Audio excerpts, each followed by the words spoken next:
Today, the men and women of the 361st Recruiting Squadron, in keeping faith with one of the oldest traditions of military service, pay a special tribute to Master Sergeant Jeremy Dueno on the occasion of his retirement from active duty. I am Master Sergeant Dean Cardenas, and I will be serving as your Master of Ceremony for today's events. It is my honor and privilege to welcome you here to join us in celebrating his illustrious 20-year career. Presiding over today's ceremony is Second Lieutenant Sean Hansen, Master Sergeant Dueno's former office partner, recruiter, and currently flight commander for the 21st Comptroller Squadron Financial Management Flight, Peterson Air Force Base, Colorado. We would like to take a moment to introduce and welcome Sergeant Dueno's family, his wife Kim, his sons Dominic and Gabriel, his mother Vicky Dueno, and his father, Master Sergeant Retired Jose Dueno. Also, his sister Mrs. Julie Dueno Wilson. We are also pleased to have with us today Operations Flight Commander, 361st Recruiting Squadron, Captain Clint Emery. We also extend a warm welcome to all fellow 361st Timberwolves and Sergeant Dueno's friends and family who have come to celebrate this very special occasion. Ladies and gentlemen, please rise for the entrance of the official party, the playing of the national anthem, and remain standing for the invocation given by Mr. Randy Sortino.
That's great.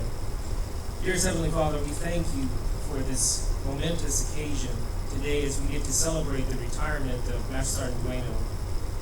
Lord, we thank you for the inspiration and the service that he has given to the United States and Lord, the impact that he's made on the lives of so many. We thank you for him being such a great role model and a mentor, a friend, a supervisor. And Lord, we just thank you for his family, how they have supported him through his career, and they were always there for him. God, we ask that you would bless these proceedings today, and bless his family as he proceeds on in life to new challenges and new things that you have in store for him. We ask that you would continually bless him always. We pray this in your name. Amen.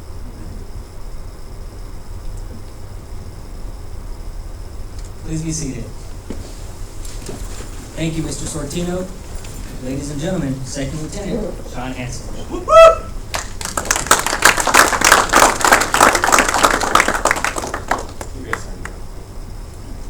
Making me nervous.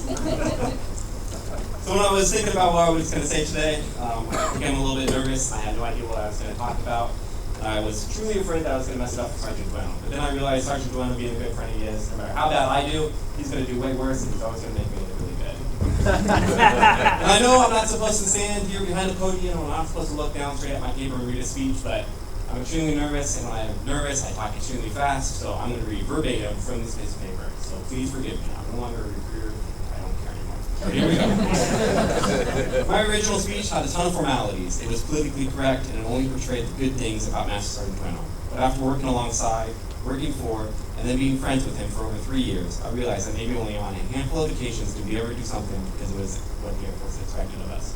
So hopefully I can fall on the fact that I'm a butter bar and I don't know any better while I share some insights into Sergeant Dueno's glorious 20 years in the Air Force. I do want to keep one tradition alive, and that is thanking everyone for being here today. This is a momentous occasion in Sergeant Dueno and his family's lives, and for all the squadron, flight, former recruits, and co-workers to be here is truly an amazing sight. And a special thanks to Kim, Dom, and Gabe. I only had the privilege to work with Sergeant Dueno for a few short years, and during that time I saw him put in more hours than needed. I know it was a strain on everyone around him, and I have no doubts he has always put in the best for the Air Force, being long hours at the office or at the shop. Thank you for everything that you have gone through so he could better serve the Air Force of the United States of America. And before we really get into this, I do have one favor to ask from the audience. Sergeant Dueno has this really bad habit of losing focus. Just make sure you're still with me, bud. So much so, in fact, that when we were talking one day about a young recruit we were trying to help, he stopped almost mid-sentence and asked what we were doing for lunch. Now, I had worked for Sergeant Dueno for a really long time at that point, so I quickly answered we were going to go to sushi and allowed him to finish off whatever he was talking about. Well, we did create a code word after that allowed us to assist in this problem when he was talking with recruits, parents, or other important members that may have visited the office. So when you see his eyes start to glaze over and his head tilt to the side a little bit, don't be afraid to shout out the word, "Squirrel!" It will get him back to the present, and we'll all just pretend nothing ever happened. We're good, right? Yeah. We're good. So this is the time I would normally take you through Sergeant Dueno's impressive 20-year career, and believe me, it is highly impressive. When I asked for a snapshot of things he has done over his career, I fully expected some ridiculously complicated Excel spreadsheet that took me through each and every step. Thankfully, he only sent me a 3-page email and 46 pages worth of EPRs and declarations. And those documents were highly insightful to his career. All firewall 5s, numerous achievements and commendations, and a history of what Dueno has done for this great Air Force. But Dueno is a pretty humble guy and does not share all the impressive things he has done. So I would like to share the stories I've heard and the things I read while reading about his past. And as any recruiter with an officer partner knows, the stories never change, and you hear them a dozen times a month, and you can almost repeat them verbatim. So with that being said, we'll start the journey. Are we good? At least I'm not messing this up. So I'm super happy right now. So with that being said, we'll start off the journey of Dueno straight out of high school and enlisting in 1995, at which point he was already married to his wonderful wife, Kim. In 1995, Sergeant Dueno and Kim headed off to Travis Air Force Base, where he first worked on the flight line as a flight line mechanic, primarily on the hydraulic system. His primary aircraft were the C-5s and the C-141s, and it was on the C-141 that the then A-1C Dueno experienced one of his first major accomplishments. There was a complete hydraulic system failure immediately after takeoff on a high-visibility mission. The flight chief of the section called upon an expert, and who better to call and ask for than young Airman Dueno. So there he is, then A-1C Dueno, asked to save the day. He grabs his tool bag, quickly ascertains the cause of the leak, and then, as always, pulled out the one thing that would save the day, the almighty duct tape. Quickly patched the leak, which allowed the time-sensitive mission to take off. While a bit humorous for the rest of us, this is the training and responsibility levied upon young airmen in the Air Force. It is up to them to rise to the challenge. I'm sure that when he says he used duct tape to repair a massive leak, there was actually quite some more to the situation, and it was up to young Airman Dueno to find the solution. Thankfully, Dueno has always risen to the challenge and exceeded everyone's expectations in how he completes them. Unfortunately, he can't apply the same ingenuity to getting his simple Nissan Z running. But you'll get there. You're in so you'll get there. After Travis Air Force Base, he was tasked on his first remote. So in 1999, he went to Osan, Korea. It was here that he worked on the A-10s. It was also here that the Dueno we know today would start to emerge. As a senior airman, he was put in the back shop for his first time and tasked with the scheduling. Always looking for ways to do the most amount of work in the most efficient way, he created a schedule that went from his flight working every single night shift to only working once every 3 nights. This coincidentally led to more time available for drinking, which leads to even more stories that his young recruits and I have heard on more than one occasion. Needless to say, that even though it was difficult being away from Kim and his family, Dueno was somehow able to enjoy himself. After Korea, he headed off to Edwards Air Force Base in California. Now he had the opportunity to work on more cutting-edge technology that was tested at Edwards Air Force Base, to include the F-5, the F-16, and the T-93. I haven't heard a lot of funny stories reminiscing about this assignment. It was a busy time for him and Kim as they attempted to support themselves. Dueno started working 2 jobs and was routinely away from the home, upwards of 20 hours a day. But again, reading through his EPRs, I started to see the Dueno that I know today. His supervisor saw what many of us see, and that is someone that can relate to all individuals on a personal level in order to provide some of the best customer service possible. Because of this, the young senior Airman Dueno was in charge of scheduling tours of his shop and then leading distinguished visitors around explaining what was taking place. It was also at this assignment that Senior Jeremy Dueno was tasked to go on his very first and only, what he calls, deployment to Maroon, Spain. He says it was difficult work, and the medal citation actually portrays it as a hard work environment.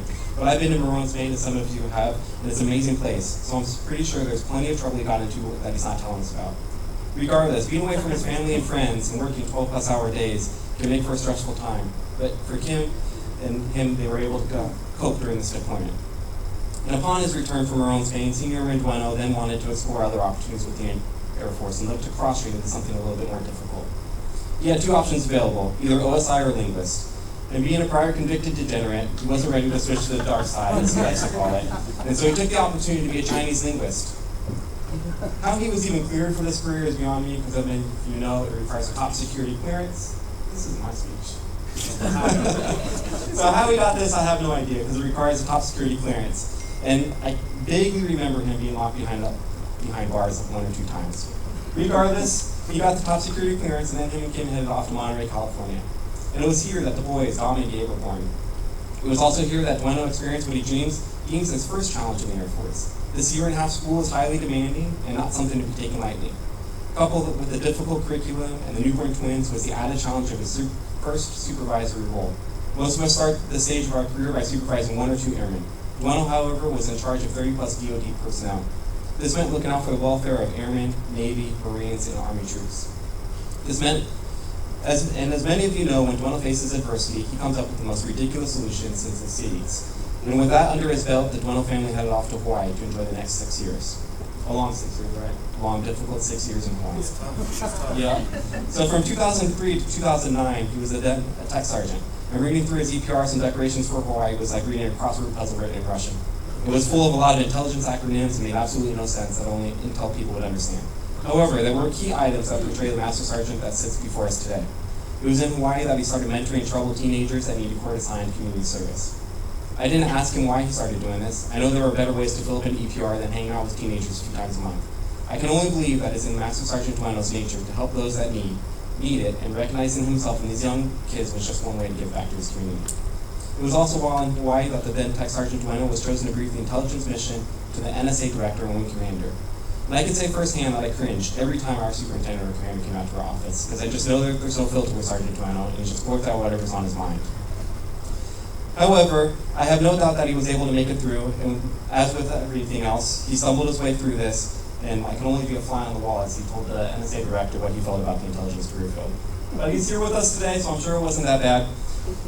And then it was time for something different. After 6 years, they finally kicked him out of the intelligence career field and sent him off to Fort Meade. So it was either Fort Meade or looking for something else, and that's how we got him here in the recruiting career field.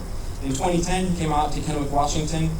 And if you thought becoming a linguist for him was difficult, how he became a gold badge winner is even more completely off the wall.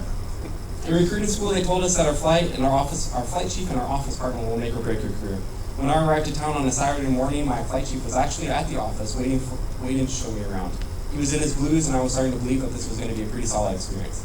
And then he showed me into my future workspace and introduced me to my future office partner, and there he was in all of his glory, Master Sergeant Dueno, giving a briefing on expectations of new recruits that had finally made it all the way to the finish line.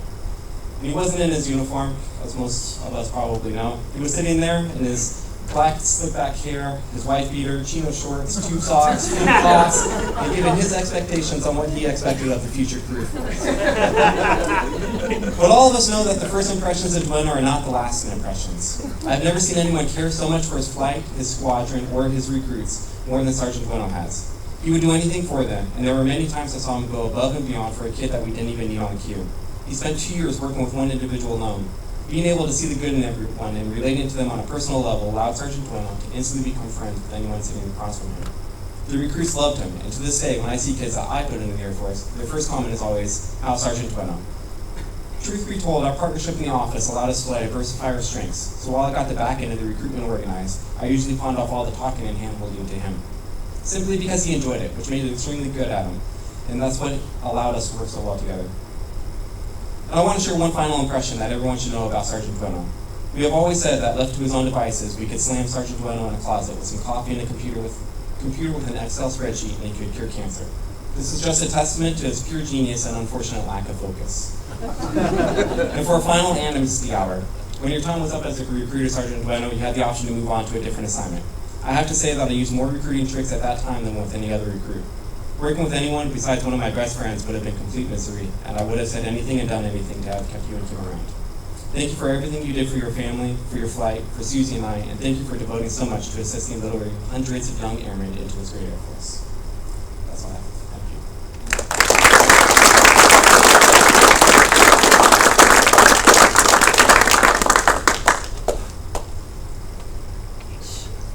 Ladies and gentlemen, please rise for the presentation of the Meritorious Service Medal.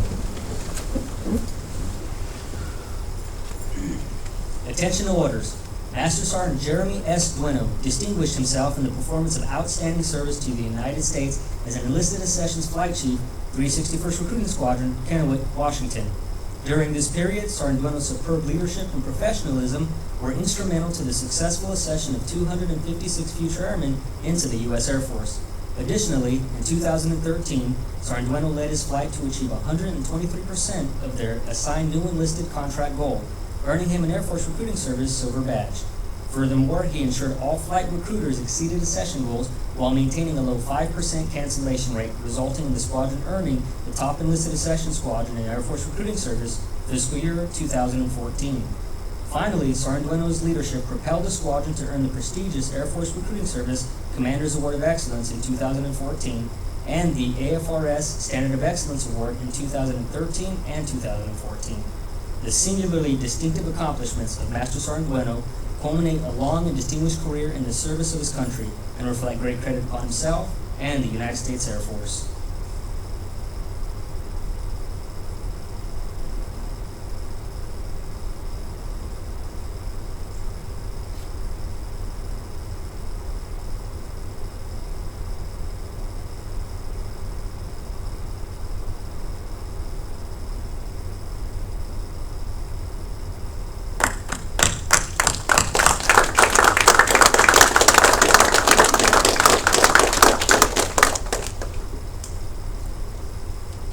Please remain standing. And now, ladies and gentlemen, the reading of the retirement order. Publish the order. Special order number AC 006586, effective 21 August 2015. You were relieved from active duty, 361st Recruiting Squadron, McChord Air Force Base, Washington. Retired effective 1 December 2015 per AFI 36-3203 and the grade of Master Sergeant.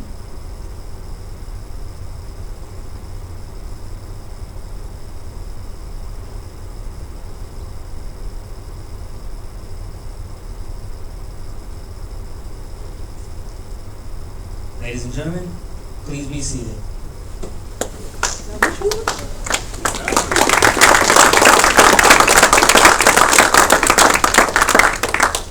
At this time, Lieutenant Hansen will present Sergeant Dueno with a certificate of retirement signed by the Chief of Staff of the Air Force, General Mark A. Welsh III.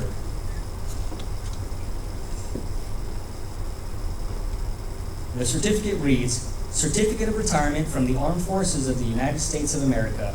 To all who shall see these presents, greetings. This is to certify that Master Sergeant Jeremy Dueno, having served faithfully and honorably, was retired from the United States Air Force on the first day of December 2015.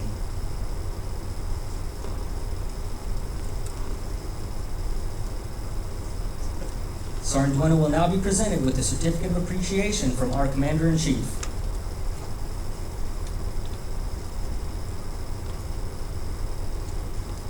The certificate reads, For service in the Armed Forces of the United States of America, Master Sergeant Jeremy Dueno, I extend to you my personal thanks and sincere appreciation of a grateful nation for your contributions of honorable service to our country. You have helped maintain the security of the nation during a critical time in its history, with a devotion to duty and a spirit of sacrifice in keeping with the proud traditions of military service. Your commitment and dedication have been an inspiration for those who will follow in your footsteps, and for all Americans who join me today in saluting you for a job extremely well done. My best wishes to you for happiness and success in the future. Signed, Barack Obama, Commander-in-Chief.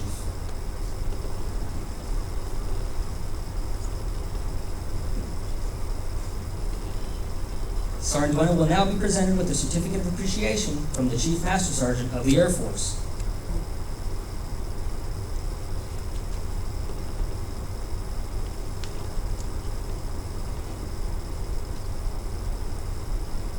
The certificate reads, I am proud to join your friends and family in congratulating you on your retirement from the United States Air Force. The achievements and contributions you have made throughout your career are indicative of the core values of our great service. Your retirement is well deserved, but your selfless contributions will be sorely missed. On behalf of all airmen, thank you for your faithful and devoted service to our nation.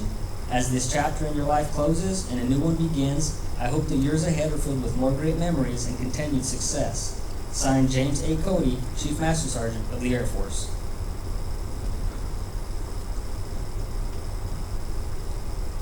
Mrs. Dueno, will you now please join us at the podium?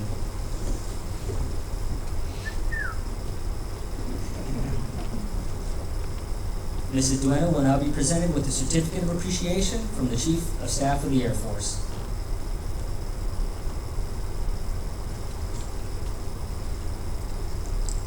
The certificate reads, in grateful appreciation, the United States Air Force presents this certificate of recognition to Kimberly Dawn Dueno for the commitment and numerous contributions that made positive impacts to the nation's defense. Thank you for the support which gave strength and purpose to your spouse's service. Signed by the Chief of Staff of the Air Force, General Mark A. Welsh III.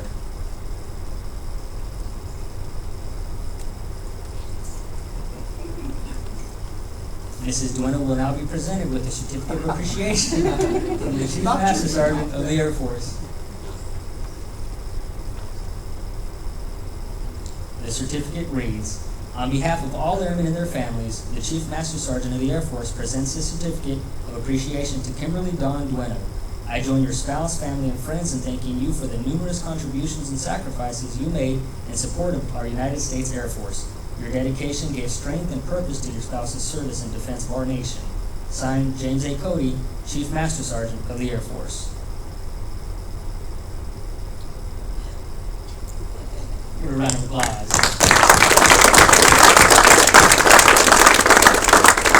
On behalf of our commander, we'd like to call up Dominic and Gabriel and present you with the Certificate of Appreciation.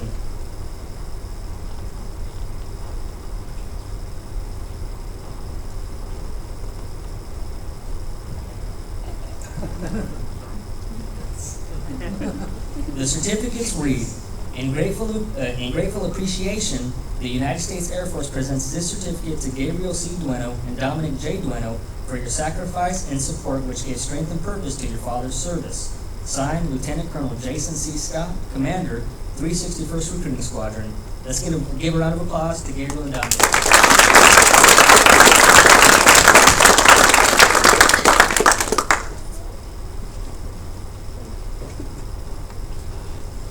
And now, ladies and gentlemen, Lieutenant Hanson will hand the retirement pin to Mrs. Dueno, who will pin on the Air Force retired lapel pin as a symbol of Sergeant Dueno's faithful and devoted service.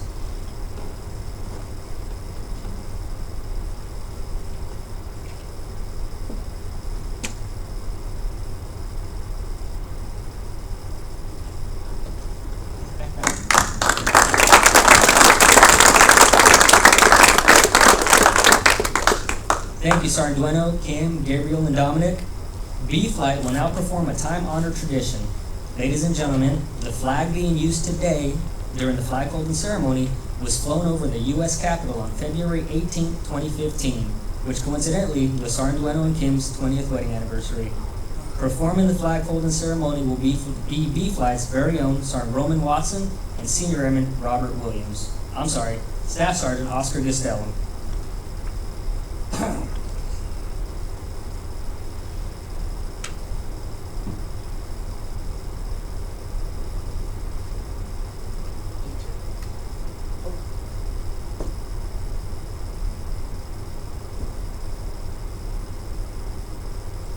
For more than 200 years, the American flag has been the symbol of our nation's unity, as well as a source of pride and inspiration for millions of citizens.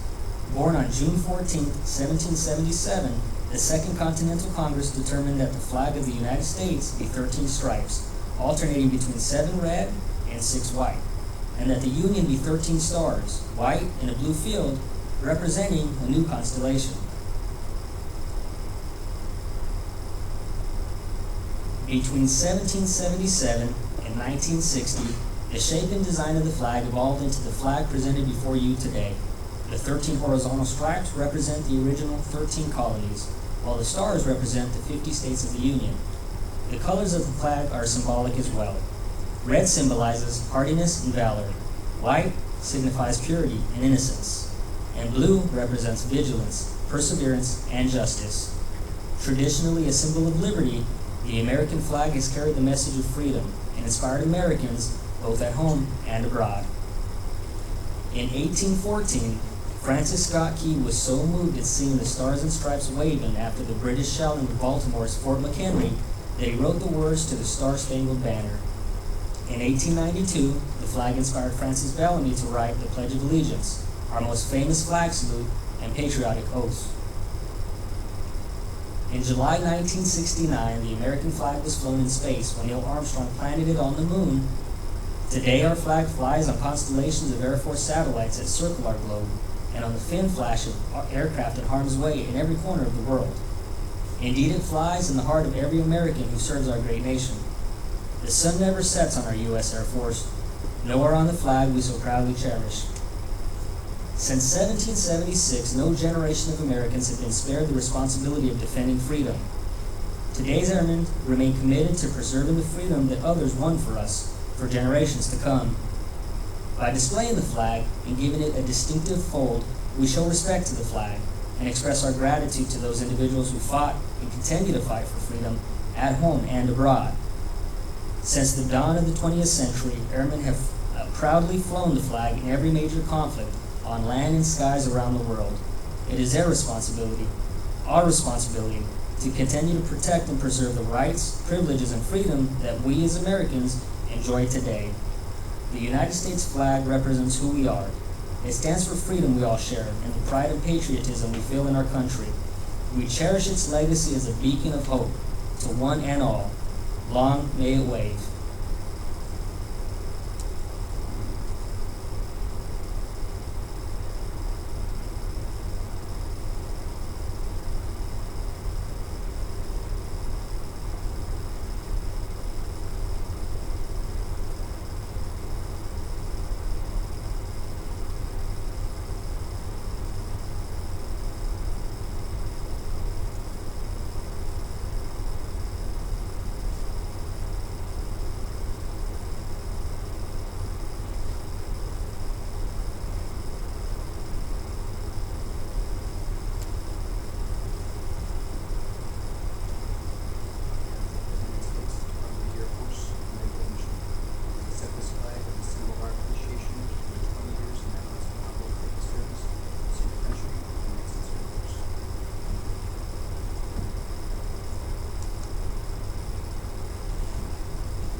Thank you, B-Flat. Job well done. And now it's time for presentation of the gifts. At this time, flight chiefs, please join me up here while we present Sergeant Dueno with the shadow box on behalf of the men and women of the 361st Recruiting Squadron and all his friends and family.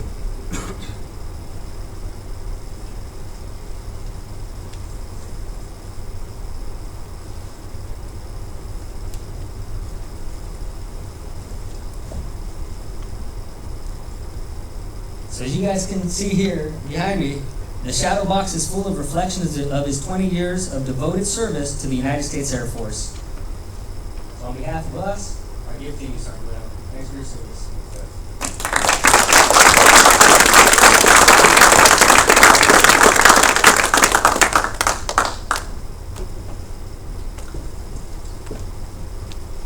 Now the B-Flight Beasts will present a retirement gift to their fearless leader. Beasts, please come up.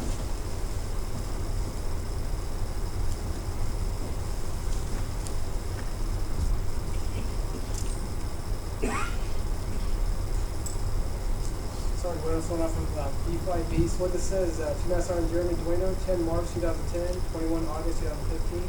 From bombers to beasts and beyond, your legacy with B-Flight lives on. So like Sergeant Dueno had the Excel sheets that Ted Hansen was talking about. It's true, we're using those to make jobs counseling easier and working. We also got the Thunderburst to make these cool little lithographs for Sergeant Dueno. your service.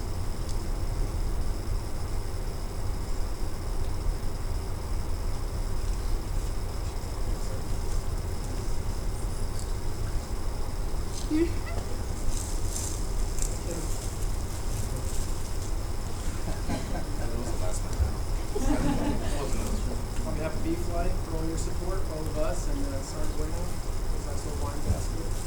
Sure.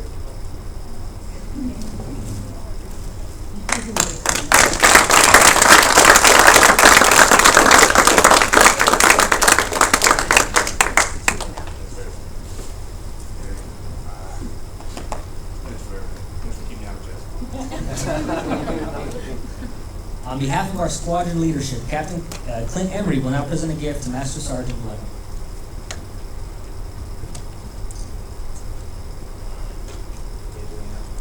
I know everybody knows Dueno for his brains, but I would say what I remember most about him is his kindness.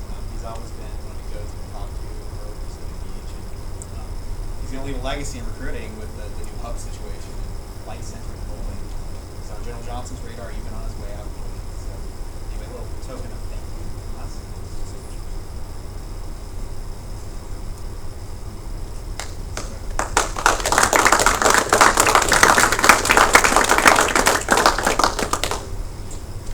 Before we give you Sergeant Dueno, we have a small slideshow we'd like you guys to see. I believe your cousin made this, right, Sergeant Dueno?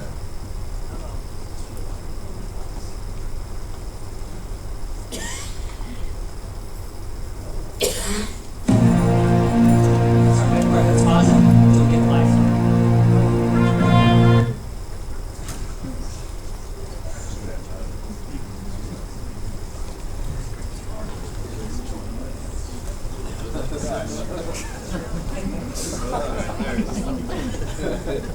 Wearing sandals with socks.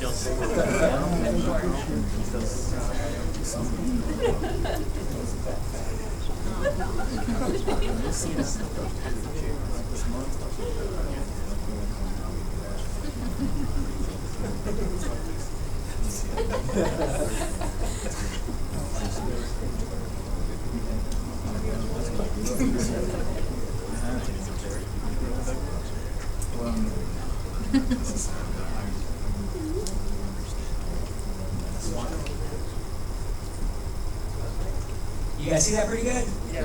Looks great.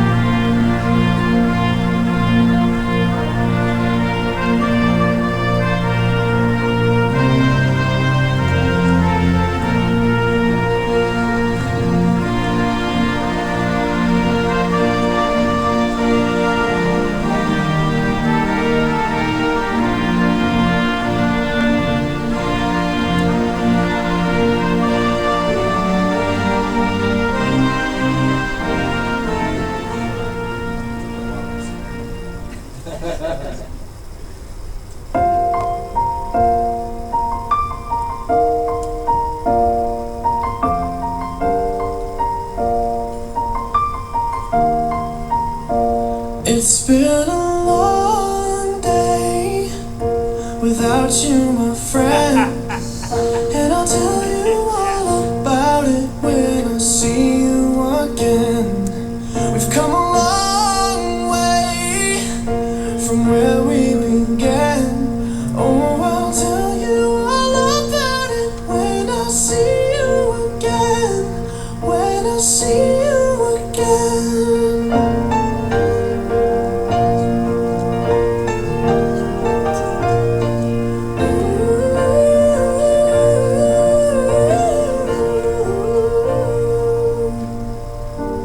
How do I breathe without you?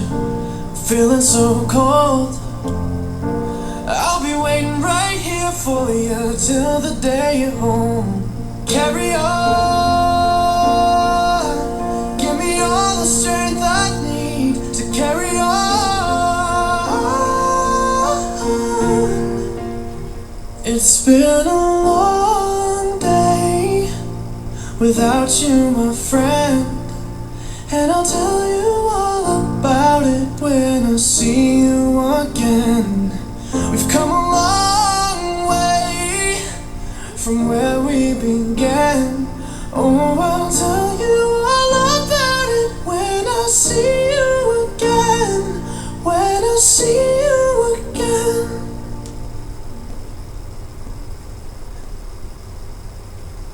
I'm coming home, I'm coming home. Tell the world I'm coming home. Let the rain wash away all the pain of yesterday. I know my kingdom awaits, and they've forgiven my mistakes. I'm coming home, I'm coming home. Tell the world I'm coming. I said I'm back up in this place, and I'm finally at the front of this race, and I ain't going back. I'ma rip this track. Oh, I'm coming home. I said I'm back up in this place. Oh, I'm coming back home. And I ain't going back. I'ma rip this track till the world see the look on my face. Yeah, I've been away for a while. I gave my word when I returned that I come back with a smile. I don't come back at all. The world of storm blows, but I ain't backing off. Everybody claim they wanna grow, but they just slacking off. It took a lot of years to put the hood behind me. The best advice I got was that I had to find me. Another day, another challenge. I never thought I'd see the day I'd be rewarded for my talent. Coming home, I'm coming home. Tell the world I'm coming home. Let the rain wash away all the pain of yesterday. I know my kingdom awaits, and they've forgiven my mistakes. I'm coming home, I'm coming home. Tell the world I'm coming home. And if you ever call up and say you fell down, it feels good that I can finally help them all up. I'm doing well now, let's go tear them all up.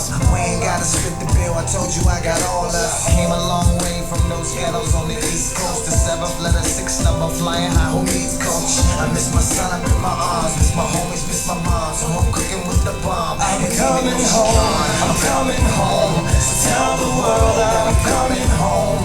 Let the rain wash away all the pain of yesterday. I know my kingdom awaits, and they've forgiven my mistakes. I'm coming home, I'm coming home.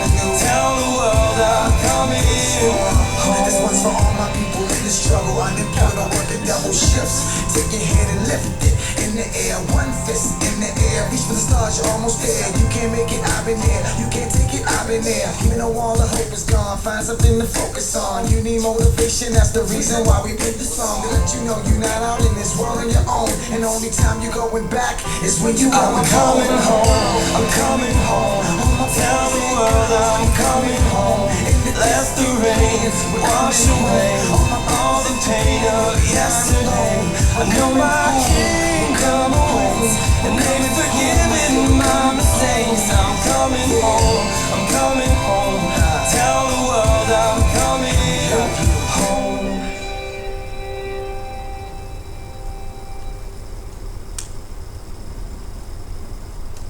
Ladies and gentlemen, round of applause.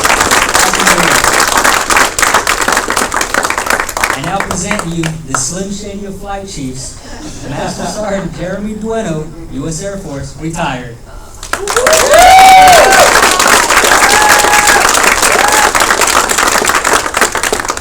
Oh wow! All right.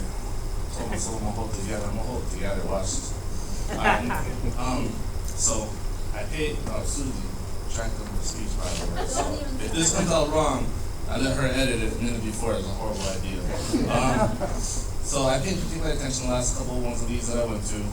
Preparation for my time, which I knew was coming. And it seems like everybody gets choked up, and I'm insistent that's not going to be me. So I'm not going to look. Just not look at anybody. Don't talk to me. All right. Although my flight ending, I will say that they did catch me slipping the other day with by flight, but I wasn't expecting it. So I don't got no excuses now. I'm good. I want to thank everybody, especially those that came from far away. Jason from up north, he used to work for him in Hawaii, and Lisa, I haven't seen forever. I've made it. And family from Idaho and Boise and California. I want to thank Lieutenant Hanson, my OP, for making the job fun, and And thanks, Dean, my brother, from another mother. I appreciate you putting this thing together for me. So I want to try and summarize my career, kind of like my amnesty hour, if you will. Like, remember in basic training when you talk to your TIs and you can't get in trouble? So I'm really hoping there's a statute of limitation on some of this stuff. I wanted to talk about some of the people that I met along the way and mentored me and helped me grow to who I am. So it all started back in ancient times. I'm going to try to cut this short. But I just graduated high school in 1994. I wasn't really sure what I wanted to do with my life. I just spent the last 12 years trying to figure out a way to ditch school, so paying to go to school didn't seem like the most logical decision to me. Kim and I were getting pretty serious, but I don't think she would have married me if I didn't have some sort of direction, and I was really not going anywhere. So my father, who's always been a major influence in my life, he was in the Air Force. I was born on Holloman Air Force Base. So I decided to go ahead and a recruiter. I figured I would just do that until I figured out what I really want to do in my life, and another major factor was, again, all my friends were in a lot of trouble at the time, and I knew it was just a matter of time before I was in the wrong time in the wrong place. And so anyways, I go meet a recruiter, I fill out the applications, I get all the stupid references, I got a MEPS date, and then during the MEPS brief, and I know, family, you might not get this, but I know the recruiters will, I was that kid that during the MEPS brief, the recruiter was like, so, you sure you don't have any law violations? And I was like, well, maybe I should come clean out some stuff. So he was pissed. But he gave me what I now know to be a 1419 and 369. He said, hey, come back when you get this filled out, we'll talk or whatever. So I did, and apparently all the dirt that I had done as a juvenile got clean from my adult record. And he's like, all right, this is the first time I've ever heard this in my life, and I thought at the time this would be the only time I'd ever hear this in my life. Little would I have known how much I had to use this.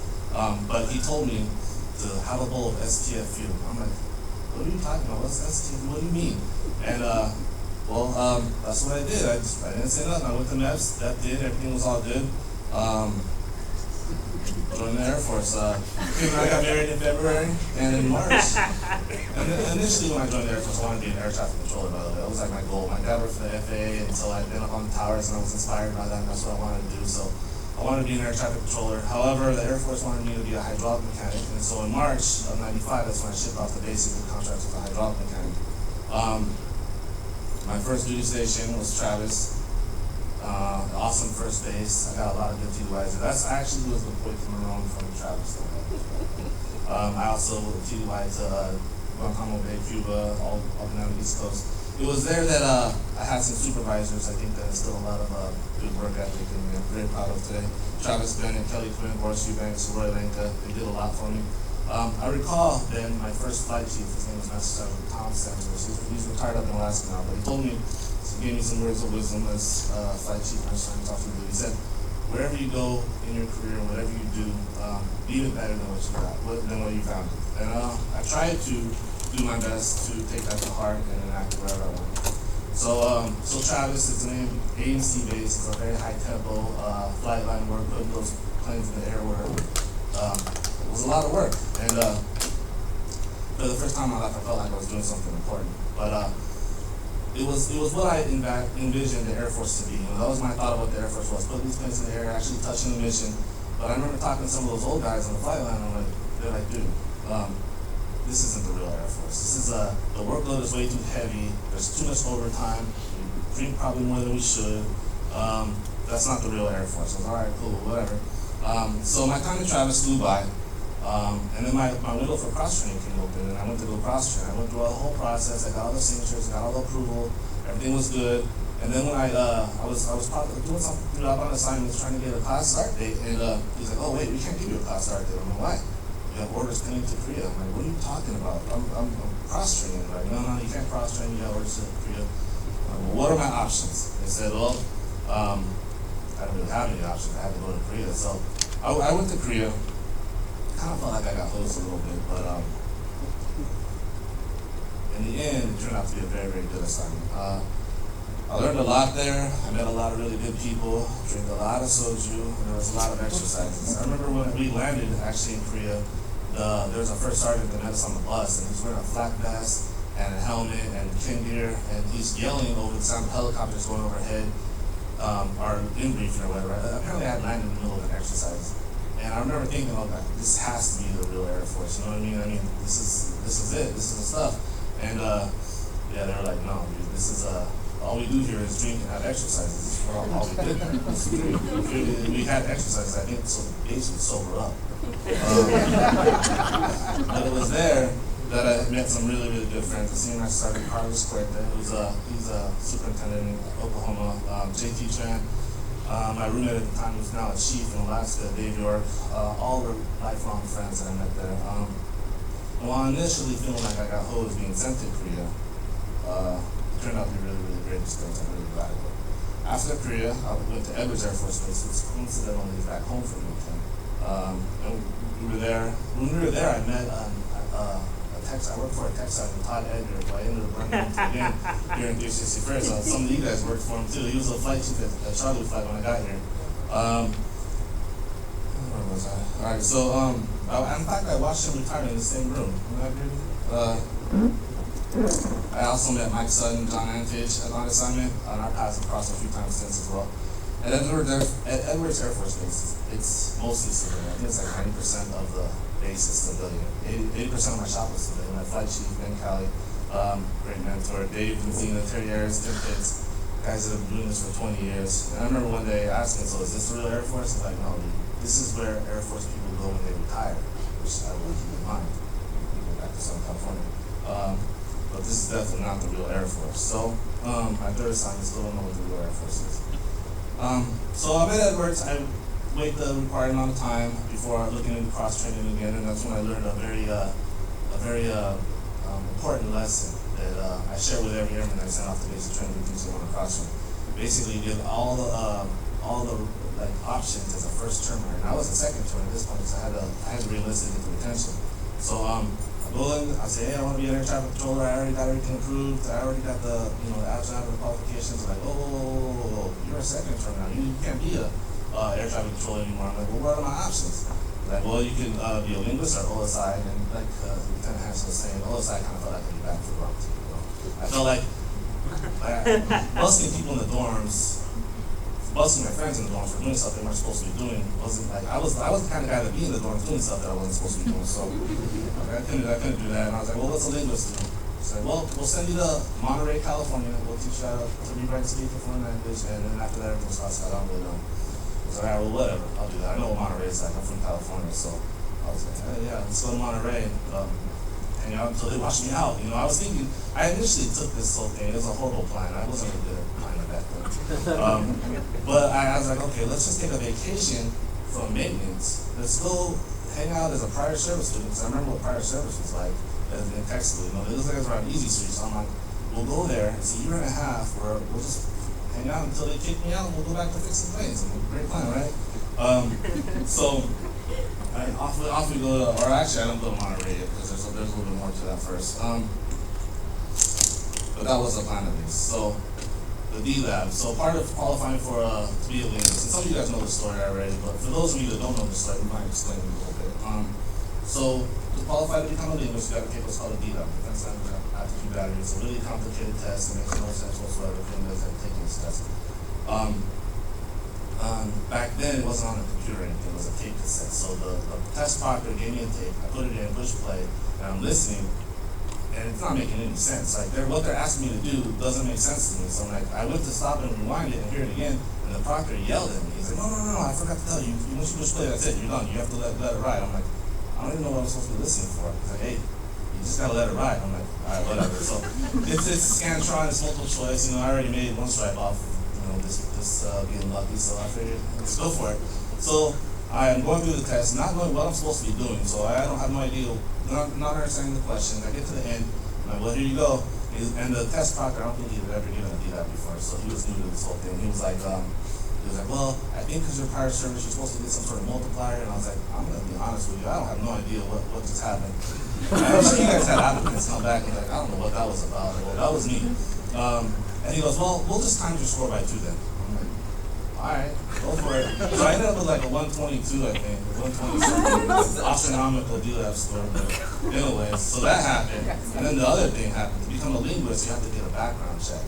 And so this is when the background investigator, he dug up all that stuff that happened as a juvenile. It's a long list I'm not gonna get into, but I'm not proud of. But anyways, he comes to me. He's like, "Yo, what the hell is all this?" I was like, "Oh, about that." So I promptly threw my recruiter right under the bus. So that'd be a lesson to you new recruiters as well. I was like, "Hey, he said something about STFU. I didn't know what it meant. I don't know what." But I think the background investigator took pity on me, and he's like, "All right, this is what we're gonna say." He basically put the words in my mouth for my statement. I was like, "All right, that sounds good. Wrong place, wrong time." I was a bad kid, I'm doing it now. And I had been in the Air Force for like 6 or 7 years at that time, so I was good. And yeah, a lot of stars had the line for me to become a linguist. And the irony is I wasn't even taking the job serious. It was still just a vacation to me from maintenance. My plan was to go back to maintenance eventually. But off we go to Monterey, and a weird thing happened. I don't know if it was the kids being born or that I was sufficiently challenged to where I was like, F this, dude, I'm gonna actually do this. And I got into it, and I did it. So a year and a half later, we started off with, I think there's 30 people in my class, and then 20 people in the class ahead of us, and we consolidated down to 20 to one class by the time we got to Goodfellow, which is the college portion of the school, and then 20 of us graduated. So 50 of us that started, 20 of us graduated. Somehow I managed to be one of them. The thing about being a Chinese linguist specifically is it's a really small world, and there's a lot of people that I should mention here, but I was trying to save you guys and cut this short. So, but we struggled through a year and a half together, we built a good flow together, and then most of us went on to Hawaii together. So, Mike Gannington, Alan Moran, Angie James, Angel Lucas. There's a lot, and I know I'm leaving a lot out, so I apologize for whoever sees this later. But on to Hawaii. What can I say? Hawaii was a blast. We loved it there.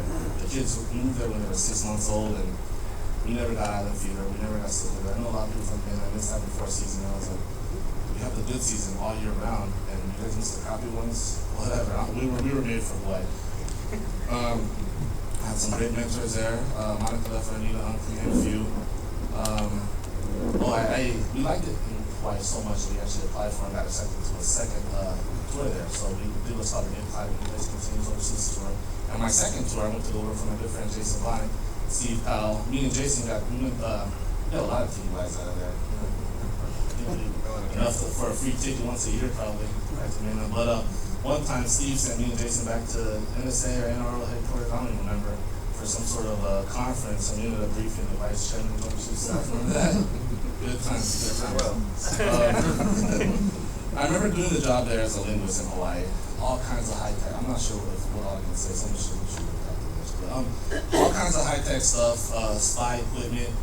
There was a monitor the size of a wall. Remember that? We're all scared to walk in front of it when they're having like teleconferences with the Pentagon and stuff.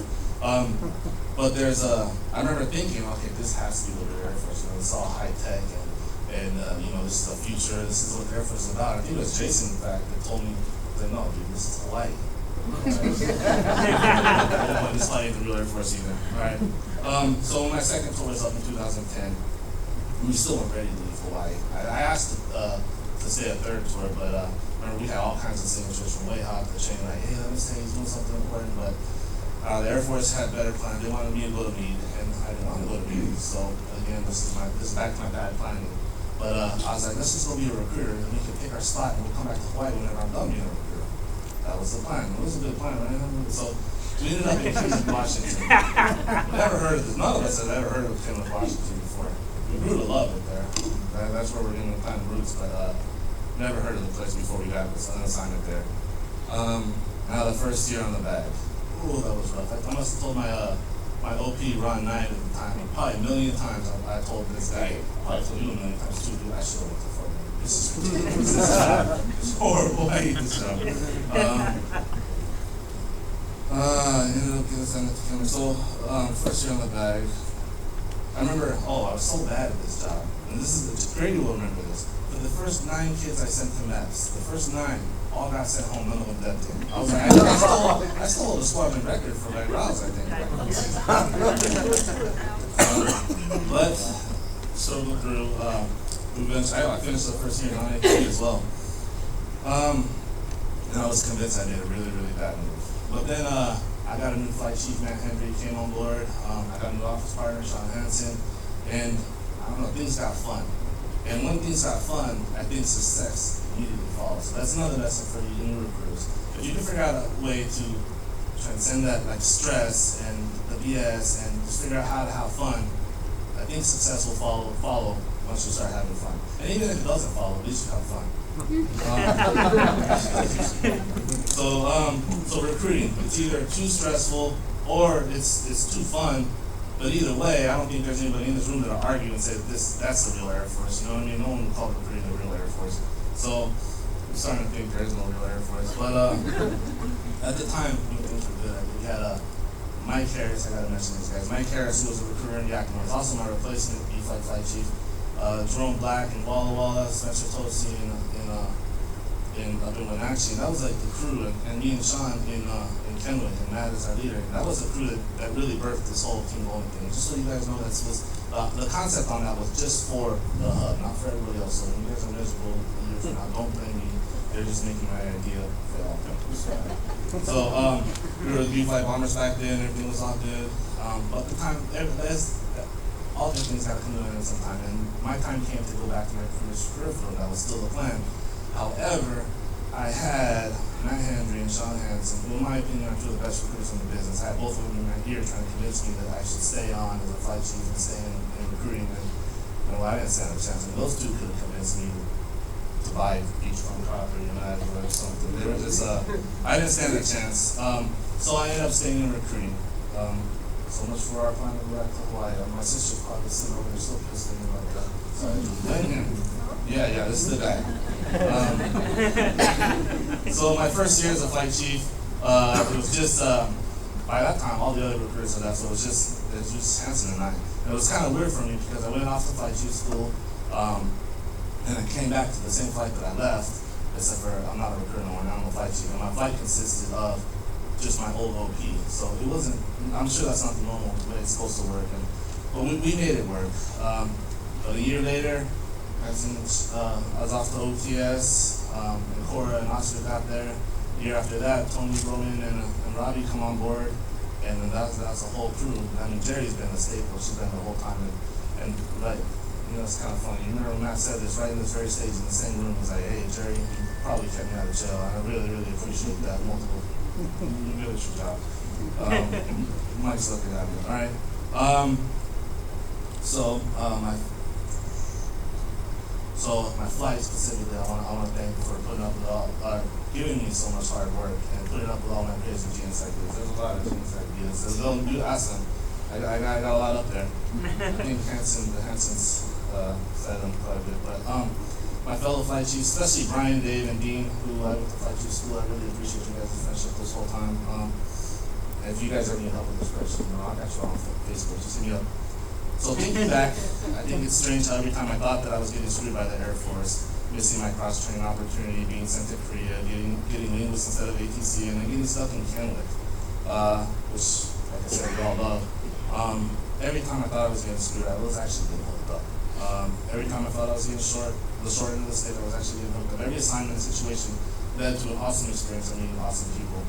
So now my career is winding down. Last paragraph, I decided. So now my career is winding down, and I was starting to think I'll never see or experience. I didn't mess it up. You told her right. That's right. You have our attention down here. That was me dropping the mic. Alright, so now I'm starting to realize that, so I was thinking about what am I going to say, what am I going to talk about, and I came to realize that the real Air Force isn't a particular mission or a particular base or a specific mission. It's the people. All the people that I've mentioned, and so many more that I didn't mention. I apologize again about it. I'm just trying to keep it short. Every kid who I helped put in the Air Force, every kid I told to have a bowl of STFU, that made it through MEPS. After all these years before I retired, I look back and think of those words that my first flight chief said, "You did better than the way I found it." And you know, I know. Crazy waivers for Ashton Bouchard, Tori Sanchez, Clay Longmire, kids like that I know that I'm leaving the Air Force better than the way I found it. So thank you all again for coming, especially thank Julie came out from Hawaii, not this guy from Texas, Jason from somewhere up north, my mom from Idaho, my dad from California. Everybody else, I really appreciate you guys coming out. Hanson's from Colorado. truth to tell you, the only reason why I told you to do this is because I'm thinking you're going to Anyways, it's been my hell of a ride. I appreciate you all coming, and oh yeah, drinks are at Swiss tonight on the Hensons. Thanks, guys.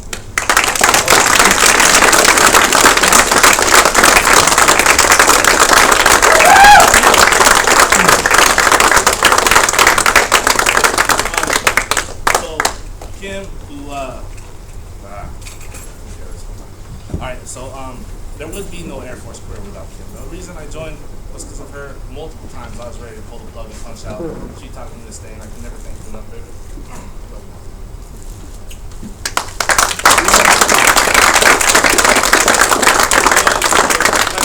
Thank you, Jerry, but those knives you guys are always bothering me about. I got your names engraved. I don't know which one's which, and I don't want to open them right now, so you might have to swap. But listen, no cutting each other, no cutting anybody else.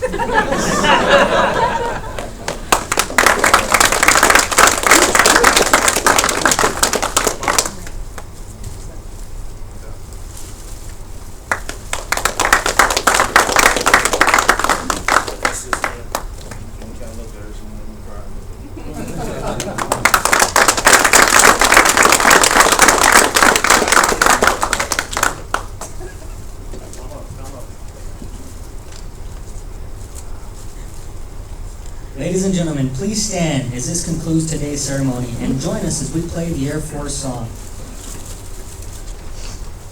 Following the departure of the official party, please stay with us in congratulating Sergeant Dueno and his family and enjoy some refreshments before you depart.